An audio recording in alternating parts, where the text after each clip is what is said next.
శిఖండి పాండవ సైన్యానికి సేనాపతి, commander in chief కాదు. ఆ పాత్రను ధృష్టద్యుమ్నుడు పోషించాడు. అయితే శిఖండి కురుక్షేత్ర యుద్ధంలో కీలకమైన యోధుడు మరియు సేనాధిపతి.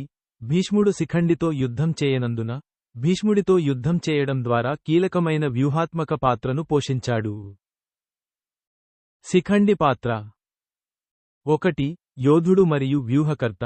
ప్రాథమిక కమాండర్ కానప్పటికీ శిఖండి పాండవ విజయంలో కీలక పాత్ర పోషించాడు. 2. భీష్ముని పతనానికి కారణమైనవాడు. శిఖండి యొక్క గత జన్మలో పునర్జన్మ రూపమైన అంబపై వ్యక్తిగత పగతో, ఆమెతో లేదా ఆమె పక్షాన నియమించబడిన వారితో పోరాడటానికి నిరాకరించిన భీష్ముని అధిగమించడానికి శిఖండి యొక్క ఉనికి ఒక క్లిష్టమైన వ్యూహం. మరియు 3. వ్యూహాత్మక ప్రయోజనం. యుద్ధ సమయంలో అర్జునుడి ముందు శిఖండిని ఉంచడం ద్వారా అర్జునుడు భీష్ముని ఓడించగలిగాడు. ధృష్టద్యుమ్నుడి పాత్ర 1. Commander in chief. ధృష్టద్యుమ్నుడు పాండవ సేనలకు సేనాధిపతిగా నియమించబడ్డాడు. 2. యోధుడు. ఇతడు ద్రౌపది సోదరుడు కాబట్టి అతను పరాక్రమశాలి మరియు పాండవులకు దగ్గరి బంధువు. మరియు 3. వ్యూహం.